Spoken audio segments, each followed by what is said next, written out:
We're starting on 92%. 2118 wheel set, stock controller, stock battery. Mix of terrain, I ain't going to film it all. Just had the thought, the other part. This bike's also stock suspension, but a 54 tooth rear. I like Pro Taper.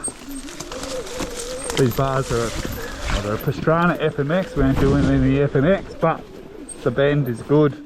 I'm 6'2", don't have risers.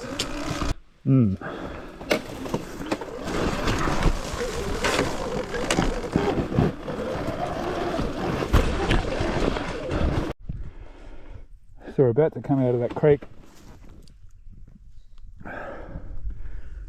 See that hopefully. And the percentage there, the temperature has crept up 1 bar. So we're keeping this in daily.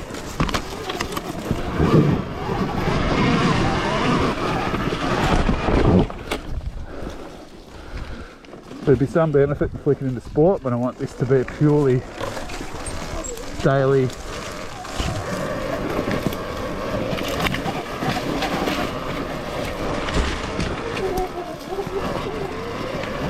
kind of range test. And we've got no engine braking, but brake regen set to 4.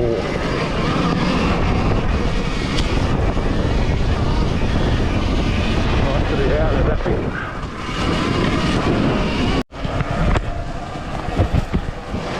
So this is a predetermined, as in I'm riding a section that I pre-planned, just from local knowledge.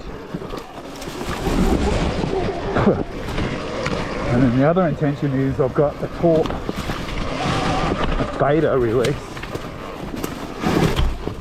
Torp TC1000 on order direct with Torp.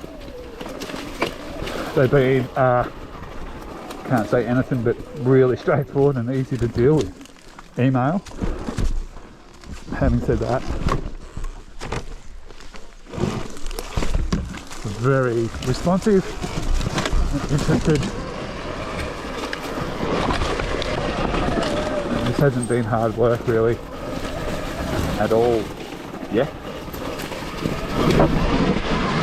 There's the bottom out there, full stock suspension, 90 something kilos of old person on it. Oh, 90 probably. 92-ish with gear. The slow corners are so fun when there's no risk or thought of stalling. You can just balance and turn, even if it's slow like me.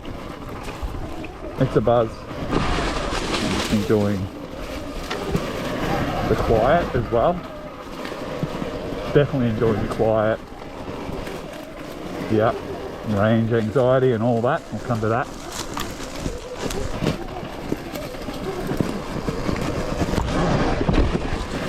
Here's that bit of a hill.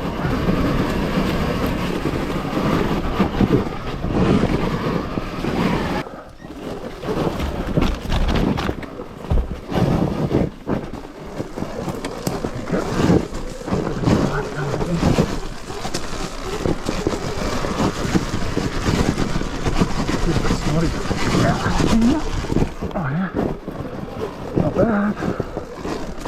Oh good.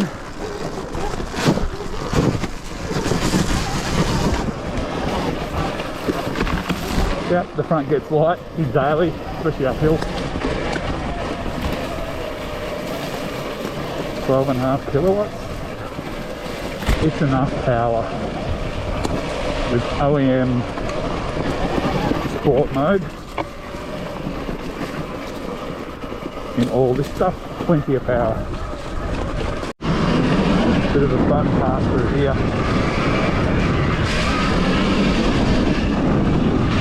Tyres, Scorpion, Rally front, Nixon.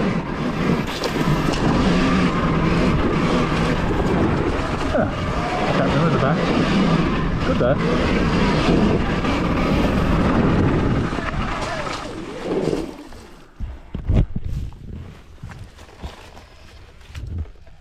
Oh yeah, to Metzler. That sort of pattern. And that on the front.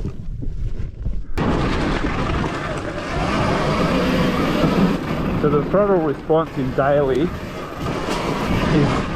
not the most, well, sport's obviously the punchy mode. Gives you the option of the throttle sensitivity. I'm going to come back to that with a future video, I reckon, just to do. My thought, I'm wondering if in sport there's possibly less power. I don't know. I know nothing about electric. In sport, are you using a similar range and power because you're using less of the throttle input than you will on daily? So that'll be what I'm going to work on another video.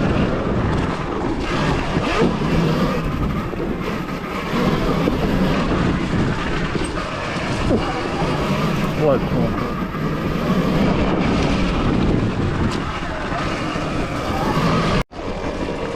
Trouble finding this one. There we go. Makes me think of the ground clearance thing. Just look at that log back there on the left. You don't have the ground clearance of a full size.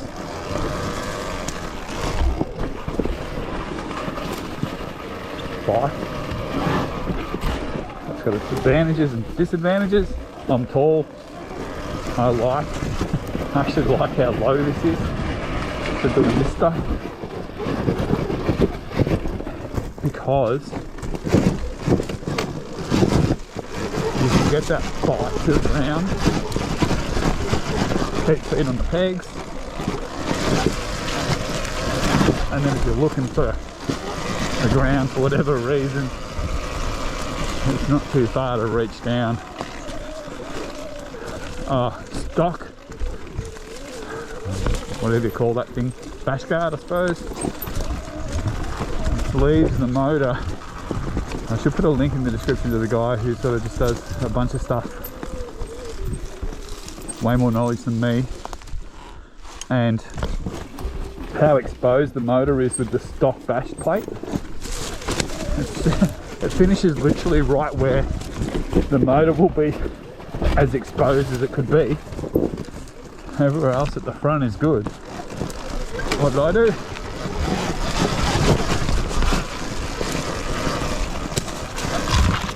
They call this Kmart. Plastic chopping board. I should get a video later.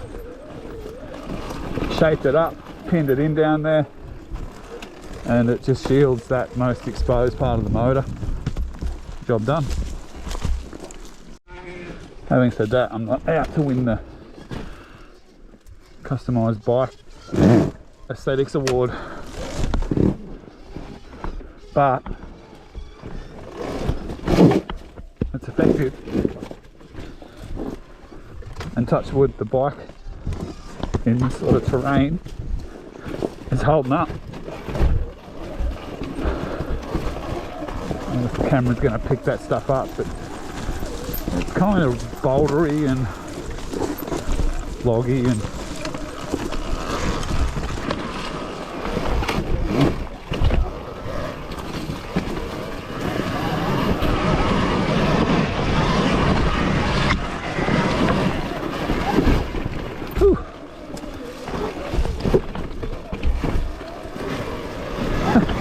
I said, it knows, not thinking about stalling the bike. It's kind of game changer.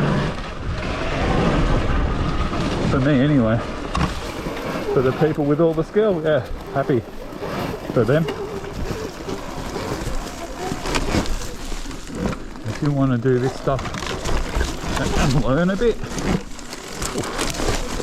probably hard to beat one of these things.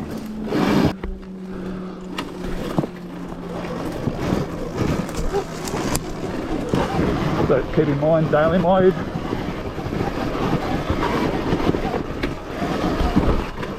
deliberately staying out of sport mode.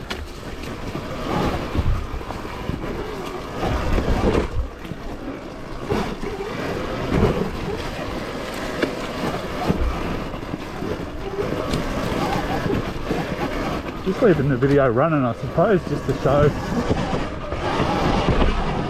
what this is like. Let's have a look at the temperature. I'm going to get to the top of this. Now this isn't where I not overheated, but this isn't the sort of riding where I got the battery to the edge of the gauge. So it is onto the third bar. So you have one more bar, and then it actually flashes to sign or to indicate that it's overheat. Or I guess it's a warning. Didn't cut out, didn't have any fail in terms of power or delivery. It was just a warning. So again, that's 3 bars. We're still on daily. As far as I can tell, we're on 43%. 0.8 is the ratio, which I understand is to help calibrate the 1821 wheel set and the 54.23 rear. Roughly speaking, then you get a reasonably accurate speedo. I haven't tested it against any other measure, so not sure. Well, 913 k's all up.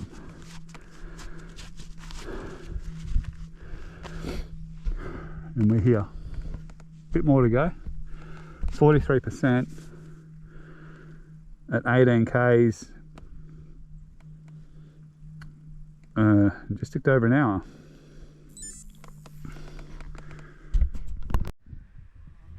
So just a little drink break. Temperature bars just come back down to the 2. It sort of sat on 2 basically the whole time. Went up to 3 up that last bit of a climb. Now we're kind of going downhill. Well, I think of it, this is terrain that I wouldn't have. If I had to travel to ride this terrain, I wouldn't probably have ever bought or considered a bike like this. So everyone's saying, oh, range, but I get 70 miles or whatever k's out of my gas bike. I get it, but I ain't loading this thing to take it for hours and then riding.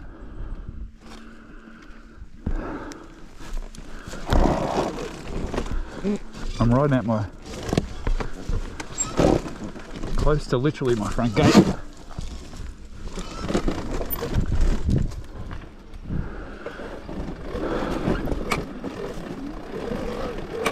Wherever I am, I'm not far. Put it that way. I love just paddling up those things sometimes.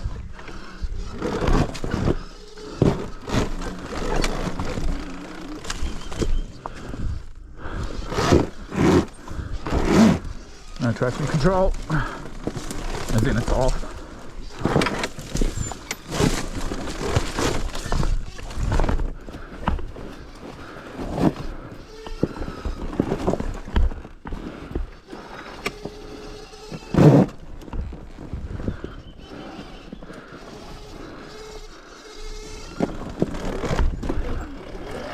Things like a tractor, seriously.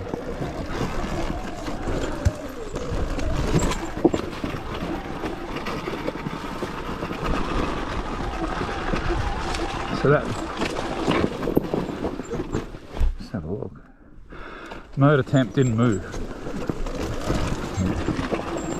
Oh, foot brake versus handbrake. So if you're genuinely wondering about buying one, and if it's going to impact you, something to do with your coordination with your braking, I'll probably pretty quickly take that off the table. It just isn't it's just not an issue.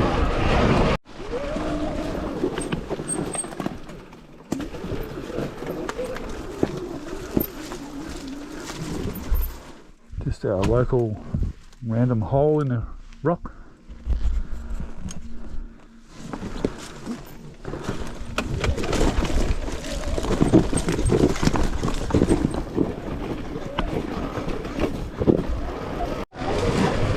Just thought I'd film this bit. It's a kind of bit where we're climbing back out. See how the temperature goes. And this.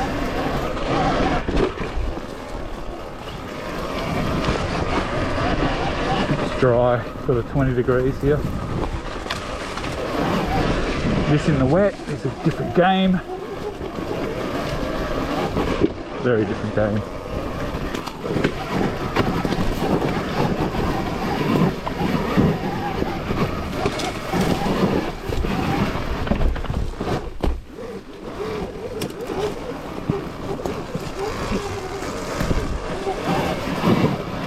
Temperature has not moved.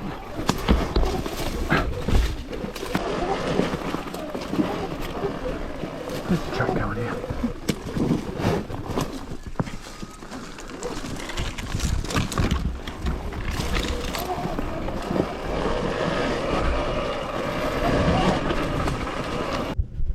So we've just come through that last bit of technical stuff, hour 25.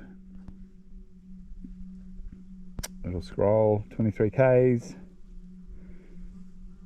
Same speed with 16, sort of average speed 16, and we're at 26%. So we're going to go back to another join up link, and I'll make a note when we hit the first battery threshold. I think from memory is 18%. So depending on what I do, it's obviously going to make an impact on how quick that goes. But we'll, that's the purpose of the video. Let's see what happens next.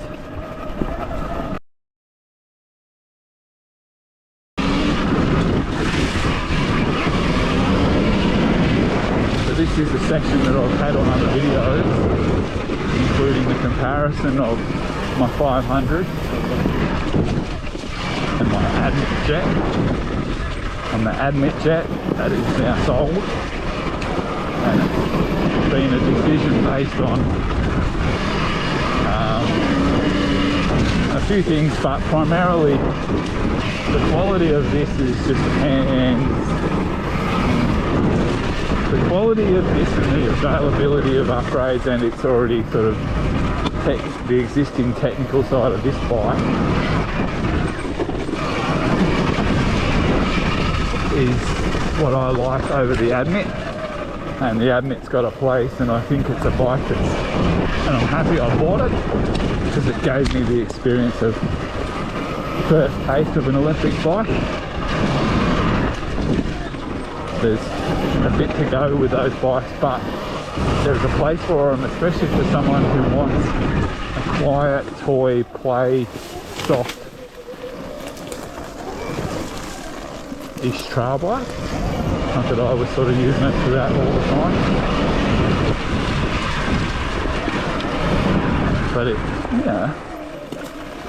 but it manages to do a lot of things reasonably well. It's not a hardcore bike, it's not a Stark, and I think it's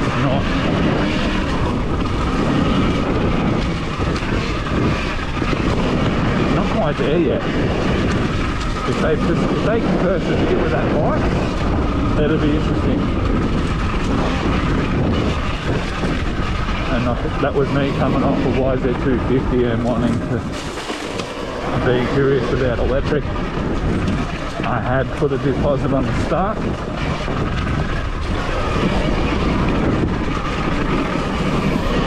I committed to the Admit before I realised that Ultra B was even out or a thing, because I don't shows what I know. Having had this bike now and using it the way I'm using it, I don't have any intention of getting a Stark. I've cancelled, done my $100 Australian deposit, and that's okay.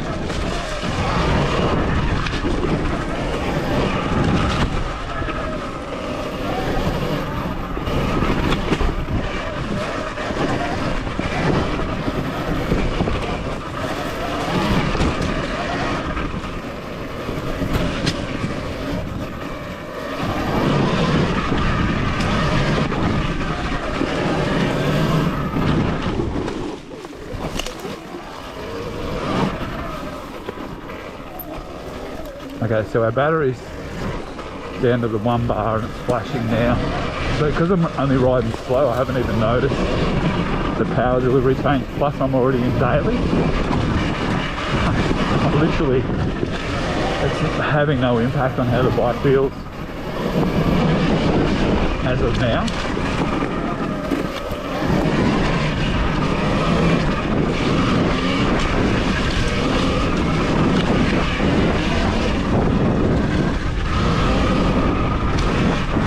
There's possibly some horses up here.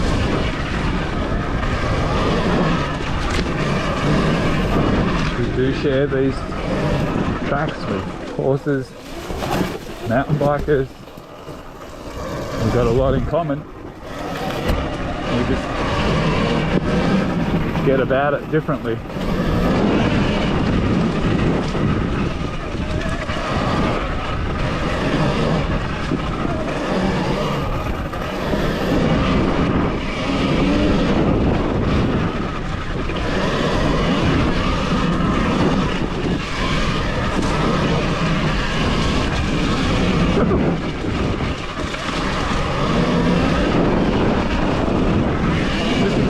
To full noise there, that's where I can only notice that bit of the power.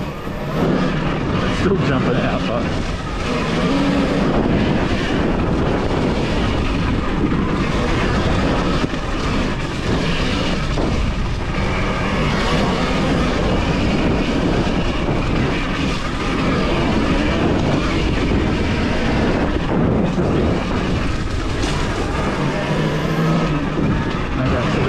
dropped another level just then. We did.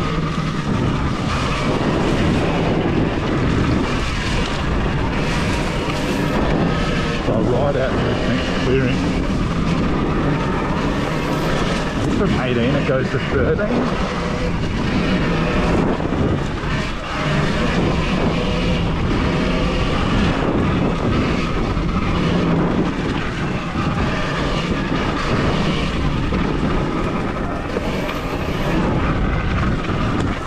Have a look here.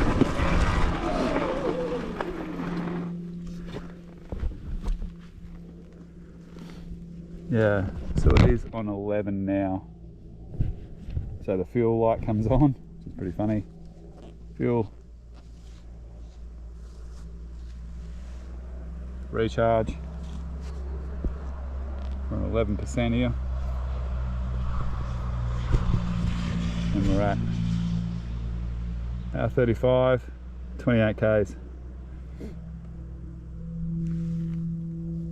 So I'm going to, well, however much of this I'm going to summarise, but I will make a video. I'm going to either probably make it short so it's not boring people and try and just summarise the main points, and then I'll intend to do a same follow that same route and do an option in sport mode.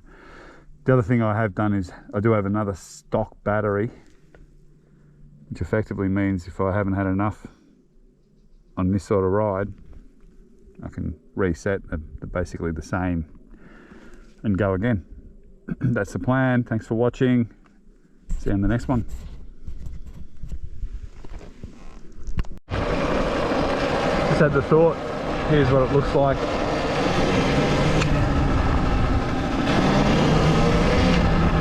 So at 5% it'll drop down again to, I guess there's 3 stages of limp mode. It must be a reserve though, because I did have this on 0% on a ride. Probably covered at least 3 kilometres, which was enough to get me back to base. So that's always handy to know. Here's my high-tech bit of bash guard extension. Careful of that, I've punched that pretty hard.